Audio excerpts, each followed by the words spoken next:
Exercise 11.1 का question number first है, draw a line segment of length 7.6 centimetre. ठीक है, तो एक 7.6 सेंटीमीटर का एक लाइन सेगमेंट ड्रॉ करना है। तो ड्रॉ कर लेते हैं पहले 7.6। तो ये रहा हमारा, थोड़ा और ऊपर ड्रॉ करते हैं क्योंकि इसमें जो प्रोसेस होगी ना वो नीचे होगी। ठीक है, तो ताकि कंफ्यूजन ना हो। ये रहा 1, ये रहा 7 पॉइंट क्या बोला 6 ना, तो ये रहा 6। इसको मिला देते हैं यहाँ तक। ये बन गया हमारा एक लाइन सेगमेंट। ठीक है,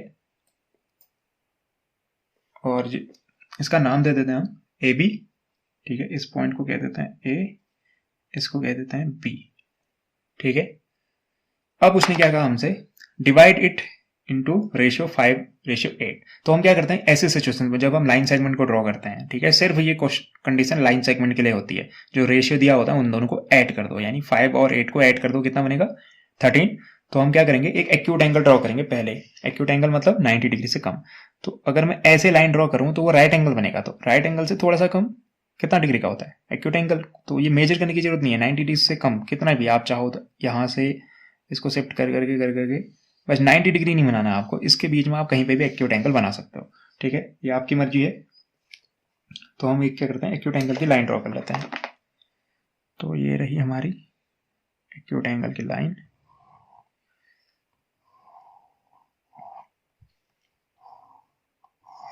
क्या होगा, पेन ही नहीं चल रही। ठीक है, तो ये हमारी एक्यूट एंगल की लाइन होगी। अब हमें कितने कट लगाने हैं, इसमें हम 13 कट लगाएंगे। ठीक है, 1 2 3 4 5 6। तो वो कट ना हमको इस हिसाब से रखने पड़ेंगे कि 13 कट बन सके। तो मुझे ना इसको थोड़ा एडजस्ट कर लेने दो ताकि मैं इस लाइन को और आगे बढ़ा सकूं, ताकि फिगर थोड़ा क्लियर दिखे। ठीक है, आप अपनी कॉपी के हिसाब से, क्योंकि कट हमारे हाथ में होते हैं, तो आप कट को थोड़ा छोटा ही रखो। ठीक है, कट को अगर बहुत बड़ा बना दोगे ना तो प्रॉब्लम हो जाएगी। ठीक है, तो हम कट थोड़ा छोटे लगने वाले हैं। कितने कट लगाने हैं हमको, 13 कट लगाने हैं। क्योंकि 13 कैसे आया, हम रेशियो को क्या कर देते हैं, ऐड कर देते हैं। ये जो कॉन्सेप्ट है ये सिर्फ आप लाइन सेगमेंट के लिए ट्राई करोगे, क्योंकि अगले जो क्वेश्चन होते हैं जिसमें हम ट्रायंगल फॉर्म करते हैं उस पर आप ये क्वेश्चन नहीं लगाओगे, सिमिलर ट्रायंगल वाले क्वेश्चन में। ठीक है, उसमें हम ऐड नहीं करते हैं। ठीक है, तो हम ये एक आर्क लेंगे। ये आर्क आपके ऊपर डिपेंड करती है, लेकिन ध्यान देना कितने कट लगाने हैं, 13 कट लगाने हैं। तो अगर आपने बहुत बड़े ले लिए तो 13 बनेगा नहीं। ठीक है, तो मैं जानबूझ के छोटे छोटे कट ले रहा हूं। तो ये रहा पहला कट, उम्मीद है पहुंचूंगा सही जगह। 1 2, यहां से पहला कट लगाया, इसको चेंज नहीं करना है। फिर जहां पे पहला कट लगाया वहां पे रख के दूसरा, दूसरे पे रख के तीसरा। ठीक है, तो इस प्रोसेस को हम थोड़ा जल्दी जल्दी करते हैं। 3 4 दिख रहा है या नहीं दिख रहा है, 4 5 6 7 8 9 10 11 12 13। ठीक है, तो ये मेरे कट हो गए 13। इनकी नेमिंग भी कर देते हैं। अगर ये ए है तो इसको कह देता हूं मैं A1 A2 A3 A4 A5 A6 A7 A8 A9 A10 A11 A12 A13। ठीक है,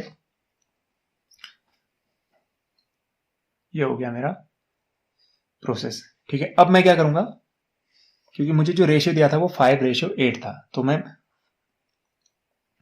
जो ये 13 वाले पॉइंट को है उसको किस एंड से मिला दूंगा, बी वाले पॉइंट से। ठीक है, 13 वाले को मिलाऊंगा, 13 को लास्ट वाले एंड से, लास्ट एंड को लास्ट एंड से मिला दोगे।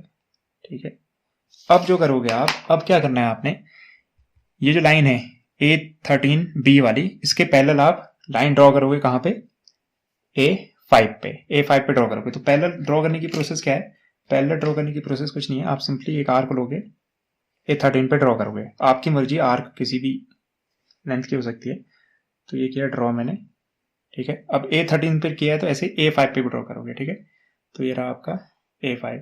अब आप क्या करोगे, इस आर्क ने लाइन पे जहां पे कट किया है, ठीक है, इस पॉइंट से ये A11 पे इत्तेफाक से कट हुआ है, ठीक है, जरूरी नहीं है आप A11 पे ही कट हो, ठीक है। तो जहाँ पे भी कट किया होगा यहाँ से आप की चौड़ाई नापोगे कि ये कितना चौड़ा है, ठीक है, कितना खुला हुआ है, तो इतना आप मेजर करो, इतना है ये, ठीक। ये इसी को यहाँ पे बिना चेंज के, चेंज नहीं करना है, आप एक कट लगा दो। तो ये कट आप कहाँ से मिलाओगे, ध्यान रखना ये A4 से नहीं मिलाना है, कहाँ से रखा था, ये जो आर्क ड्रॉ की थी A5 से ड्रॉ की थी, तो आप इसको मिलाओगे भी A5 पे ही, ठीक है।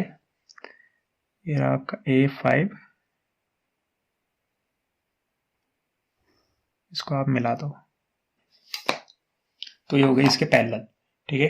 क्लियरली हम मेजर कर लेते हैं कि कितना आया, ये आ रहा है 2.9, ठीक है, ये 2.9 आ रहा है, और ये आ रहा है आपका, ये आ रहा है आपका 4.7। तो यहां से यहां तक की जो डिस्टेंस आ रही है वो आ रही है 2.9 सेंटीमीटर, और ये आ रही है 4.7 सेंटीमीटर। और क्लियरली अगर आप ना बाय मैथमेटिकल कैलकुलेशन से आप 7.6 जो आपको क्वेश्चन में गिवन था 7.6 का 5:8 निकालोगे तो वो इतना ही आएगा, ठीक है। तो इसका मतलब हमारी जो कंस्ट्रक्शन है वो बिल्कुल सही है। अब हमको क्या करना पड़ेगा, वेरीफाई भी करना पड़ेगा कि जो हमने लाइन ड्रॉ की है इस लाइन के वाकई में 5:8 पार्ट हुए हैं, ठीक है, 5/8 रेशियो में ये डिवाइड हुई है ये लाइन सेगमेंट, ठीक है। इसको हम बाई जस्टिफिकेशन में हमको इसको जस्टिफाई करना होगा। अब उसमें जो पॉइंट आता है उसमें ये पॉइंट आता है कि हमने एक्चुअल में किसके हिस्से किए थे, 5 और 8 हिस्से। देखो यहां से गिनोगे, देखो ये जो कट लगाया ये मैंने मेजर नहीं किया था, तो सपोज ये x सेंटीमीटर का कट है और फिर ये हर कट रिपीट हुआ है, इसका मतलब ये यहां से यहां तक की डिस्टेंस अगर x है तो यहां से यहां तक की भी कितनी होगी x, तो 2x हो गए, 3x हो गए, 4, 5, ठीक है। मैं आगे को नहीं लिखने वाला हूं, यानी A1 पे 1x, A2 पे 2x, A3 पे 3x, ठीक है। क्लियरली अगर आप यहां से यहां तक देखोगे तो कितने x हो जाएंगे, 5, तो ये हो जाएंगे हमारे कितने 5x हो जाएंगे। तो अगर मैं A5 लिखना चाहूं तो A5 कितना होगा, यानी A से A5 तक कितने x हो गए, 5x। ऐसे ही मैं A5 से A13 लिखना चाहूं, कहां से, A5 से A13, A5 से A13 काउंट करो तो A5 से A13 1x, 2x, 3x, 4x, 5x, 6x, 7x, 8x, ठीक है। तो ये हो गया 8x। यूज किसका होगा, इसका, यानी इसका रेशियो किसके इक्वल हो जाएगा, क्योंकि अगर ये है 5x और ये है 8x तो रेशियो करने पे x से x कट जाएगा, यानी A5 अपॉन A5 A13 की वैल्यू कितनी होगी, 5/8। अभी इसका इस्तेमाल कहां पे होगा, इसका इस्तेमाल इस लाइन सेगमेंट के हमने 5/8 रेशियो में डिवाइड किया ये प्रूव करने में होगा। तो होगा क्या, क्लियरली ये जो दो लाइन है ये बाई कंस्ट्रक्शन क्या है, पैरेलल है, मैंने ड्रॉ किया कंस्ट्रक्शन से पैरेलल, ठीक है। तो आप ट्रायंगल देखो, कौन सा ट्रायंगल, ट्रायंगल A13B, एक ऐसा ट्रायंगल जिसकी थर्ड साइड के पैरेलल एक लाइन ड्रॉ है। तो बाय बीपीटी थ्योरम क्या होता है, बीपीटी थ्योरम ये कहती है क्या, A5 A से A5 तक इसका रेशियो A5 से A13 ये रेशियो किसके इक्वल होगा, A, इस पॉइंट को हम कुछ कह देते हैं, इस पॉइंट को हम C कह देते हैं, ठीक है। ये जो पॉइंट है ये इसको C कह दो, ये AC अपॉन BC के इक्वल होगा। और क्लियरली अभी मैंने आपको दिखाया ये कितना आया 5/8, तो AC अपॉन BC भी कितना हो गया 5/8 हो गया। और हमको यही तो लाना है कि इस वाली लाइन को AB को हमने दो रेशियो में डिवाइड किया AC और BC, और वो 5/8 रेशियो में, ठीक है। तो यही हम करने वाले हैं। तो जस्टिफिकेशन में हम क्या प्रूव करेंगे, AC अपॉन CB की वैल्यू कितनी है, 5/8 है। तो जैसे मैं एक्सप्लेन कर चुका हूं, बाई कंस्ट्रक्शन में क्या लिख सकता हूं, बाई कंस्ट्रक्शन हमारे पास ऑलरेडी इंफॉर्मेशन है कि A5C पैरेलल है किसके, A13B के। वो दो लाइन क्या है आपस में पैरेलल है, किन दोनों की लाइन की बात हो रही है, इन दोनों लाइन की बात हो रही है, ठीक है। ये दोनों पैरेलल है। तो मैं क्या लिख सकता हूं, फ्रॉम किससे, बीपीटी से, बेसिक प्रोपोर्शनलिटी थ्योरम, बीपीटी। आप क्या लिख सकते हो कि